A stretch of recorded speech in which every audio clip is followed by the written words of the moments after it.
Good morning students. मागच्या व्हिडिओमध्ये आपण लॉजिकल कनेक्टिव्ह्ज अँड आणि ऑर पाहिले. फर्स्ट होता तुमचा logical connectives and if P and Q are any two statement connected by the word and then compound statement is called conjunction.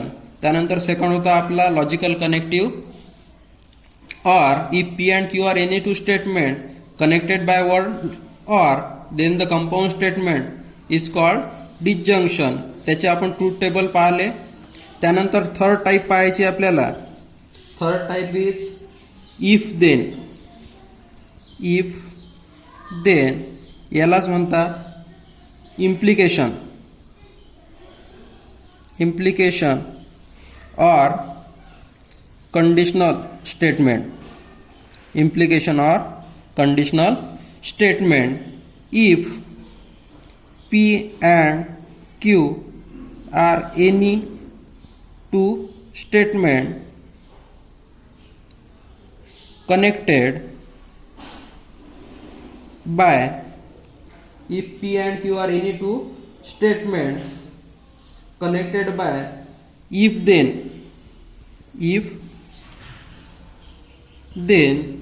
the resultant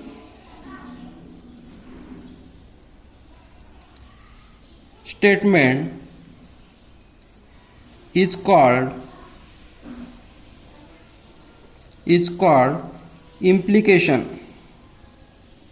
or conditional statement, and which is written as P implication Q or P double implication P या सिम्बॉलने दाखवतात. P implication Q किंवा या सिम्बॉलने. If P and Q are any two simple statement, then the compound statement if P then Q statement P implies Q is called conditional statement or implication. जर याचं example पाहायचं झालं,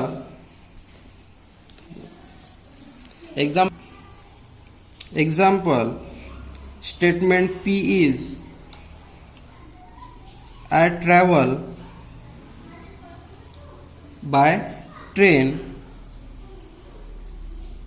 Statement Q is my journey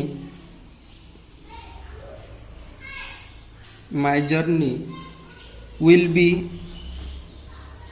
cheaper. My journey will be cheaper. जर इथे आपण if then वापरलं P implication Q. If I travel by train, then my journey will be cheaper. If I travel by train, then my journey will be cheaper. Logical connectives if then. जर याचा if conditional statement is false, if and only if. Conditional statement तुमचं implication false केव्हा असेल, जेव्हा पहिलं statement true आणि second statement तुमचं false असेल, तेव्हाच कंडिशनल स्टेटमेंटची व्हॅल्यू फॉल्स असेल, अदरवाईज ट्रू असेल. Truth value truth table P and Q दोन्ही स्टेटमेंट तुमचे ट्रू असतील. पहिलं ट्रू असेल, सेकंड फॉल्स. पहिलं फॉल्स, सेकंड ट्रू किंवा दोन्ही फॉल्स असतील. आता पहा इथे P इम्प्लिकेशन Q काय म्हटलेलं आहे, कंडिशनल स्टेटमेंट तुमचं फॉल्स तेव्हाच असेल जेव्हा तुमचं पहिलं स्टेटमेंट ट्रू आणि सेकंड स्टेटमेंट फॉल्स असेल. पहिलं स्टेटमेंट ट्रू आणि सेकंड फॉल्स असेल त्यावेळेस फॉल्स. दोन्ही स्टेटमेंट ट्रू आहेत म्हणून याची व्हॅल्यू ट्रूथ व्हॅल्यू T येईल. कंपाऊंड स्टेटमेंटची पहिलं फॉल्स आणि दुसरं ट्रू म्हणून याची सुद्धा ट्रू. दोन्ही फॉल्स आहेत म्हणून याची सुद्धा ट्रू. दोन्ही स्टेटमेंट फॉल्स असून सुद्धा याची या कंपाऊंड स्टेटमेंटची ट्रूथ व्हॅल्यू ट्रू येईल. फक्त पहिलं ट्रू आणि जर दुसरं फॉल्स असेल त्यावेळेसच तुमच्या कंपाऊंड स्टेटमेंटची व्हॅल्यू फॉल्स येईल, अदरवाईज ट्रू येईल. त्यानंतर नेक्स्ट पाहायचं आपल्याला logical कनेक्टिव्ह्ज if and only if and only if and only if it is double implication or by conditional statement.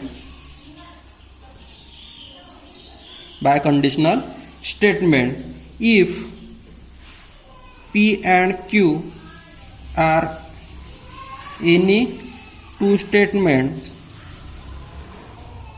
if P and Q are any two statements, then P if and only if Q, P if and only if Q, or P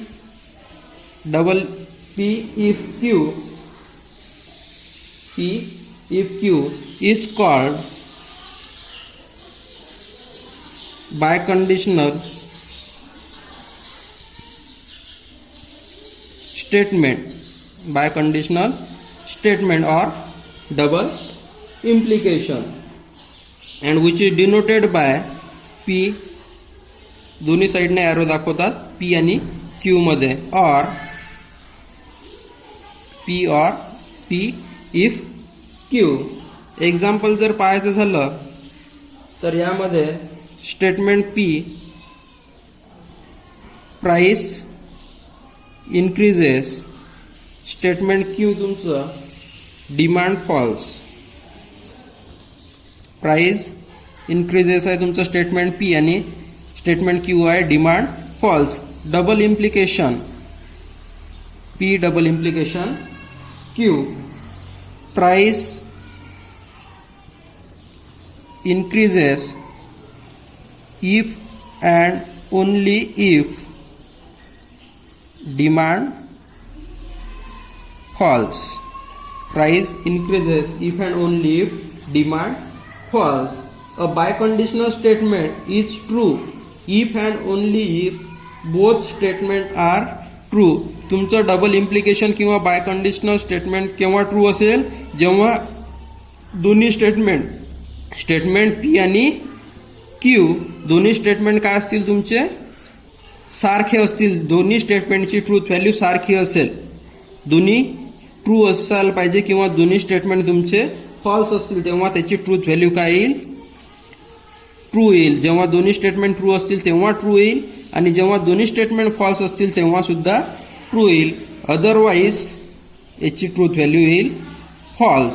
जेव्हा दोन्ही स्टेटमेंटच्या value तुमच्या सारख्या असतील तेव्हाच याची value काय येईल, ट्रू येईल, अदरवाईज फॉल्स येईल.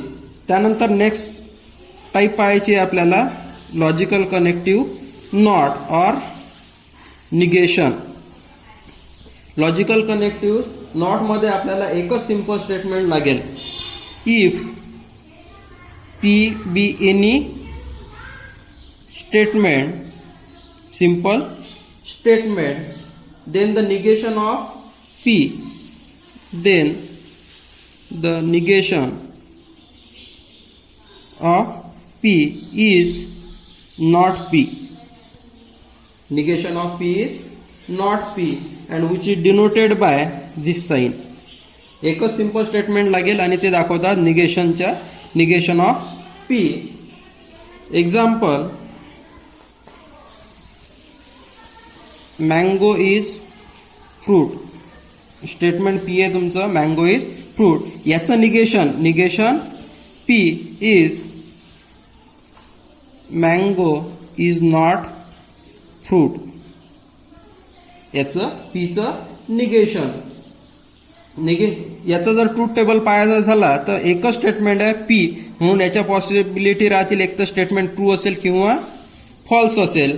आणि निगेशन P मध्ये जर पाहिलं आपण, जर तुमचं स्टेटमेंट ट्रू असेल तर त्याचं निगेशन F, आणि जर स्टेटमेंट फॉल्स असेल तर त्याचं निगेशन ट्रू.